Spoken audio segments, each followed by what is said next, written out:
Assalamualaikum warahmatullahi wabarakatuh. Perkenalkan, nama saya Muhammad Raffi Iqbal Muklisin dengan NIM 240605111133. Di sini saya akan mempresentasikan tentang World Wide Web. Yang pertama ada latar belakang.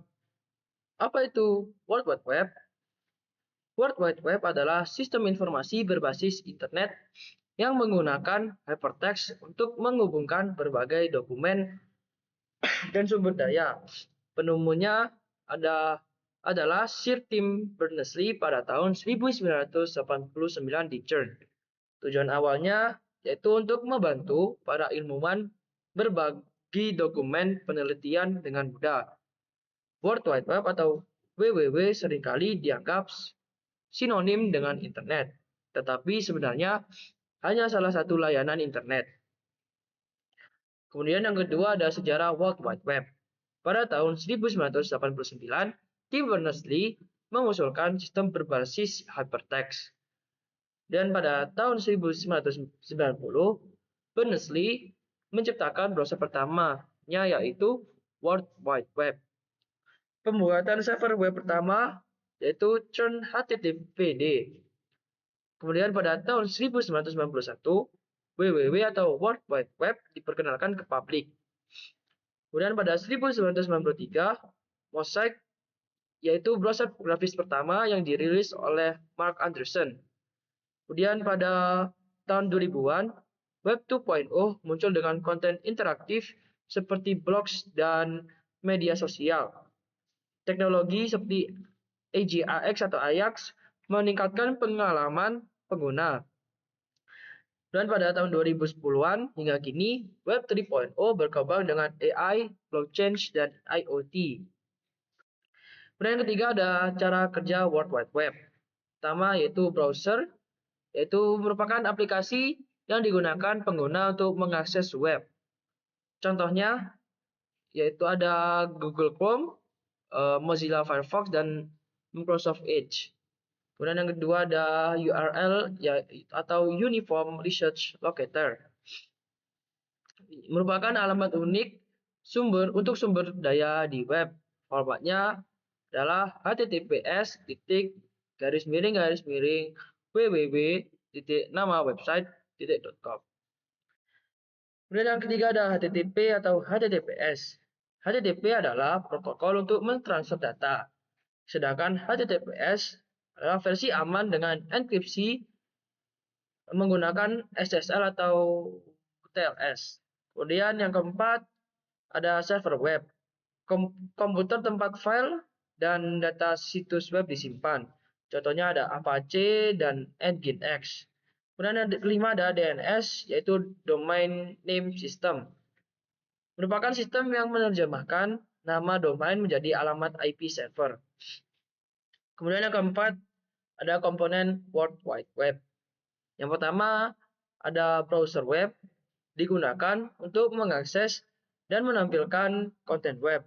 Contohnya ada Google Chrome, Mozilla Firefox, Safari, dan juga Microsoft Edge. Dan yang kedua ada server web untuk menyimpan data halaman web seperti HTML, CSS, dan juga JavaScript. Kemudian yang ketiga ada URL yang berfungsi sebagai alamat unik setiap halaman web.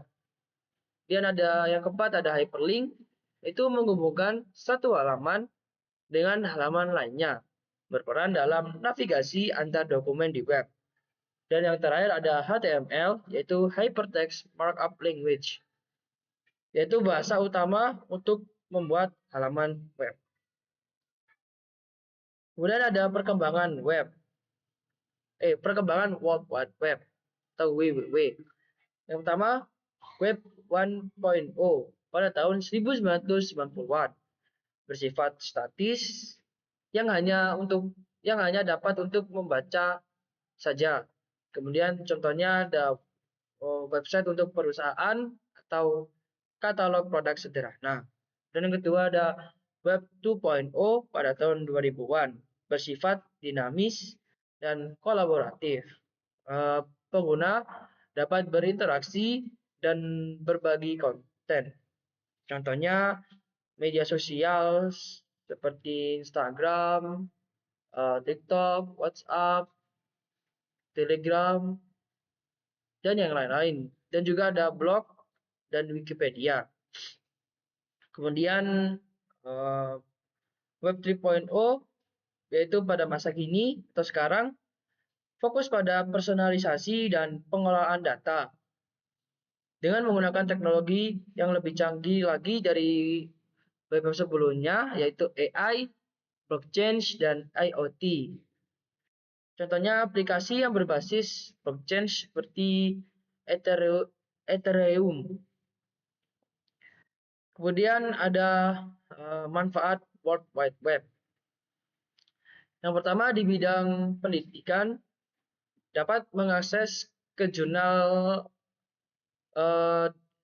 online seperti ke jurnal online, e-book, dan kursus daring. Contohnya Coursera dan Khan Academy.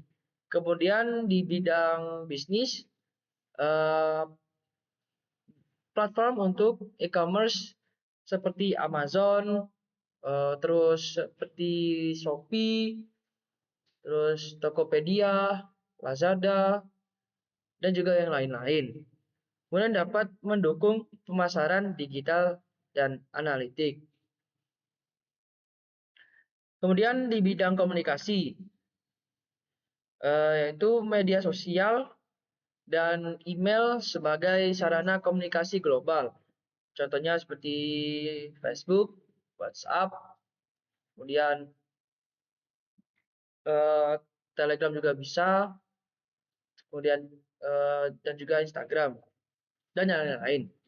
Kemudian di bidang hiburan itu kita dapat streaming musik dan video, dan juga dapat melihat streaming film juga. Contohnya YouTube, Netflix, dan juga Spotify.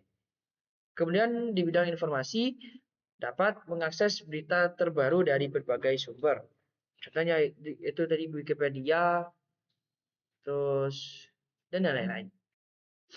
Kemudian tantangan World Wide Web. Yang pertama dalam bidang keamanan yaitu serangan cyber seperti phishing dan malware. Solusinya adalah enkripsi data dan firewall. Kemudian dalam bidang privacy, pengumpulan data pengguna oleh perusahaan teknologi. Solusinya yaitu penggunaan VPN dan pengaturan privacy browser. Kemudian dalam bidang aksesibilitas yaitu kesenjangan digital antara negara maju dan berkembang. Solusinya itu investasi infrastruktur teknologi. Kemudian yang keempat yaitu konten negatif, penyebaran hoaks dan ujaran kebencian. Solusinya adalah moderasi konten dan literasi digital. Kemudian yang terakhir ada kesimpulan. WWW atau World Wide Web adalah resolusi yang menghubungkan dunia. Dengan inovasi berkelanjutan, WWW atau World Wide Web akan tetap relevan dan mendukung kehidupan digital manusia. Jadi, mari gunakan teknologi ini secara bijak untuk masa depan yang lebih baik. Sekian dari saya, terima kasih. Semoga bermanfaat. Wassalamualaikum warahmatullahi wabarakatuh.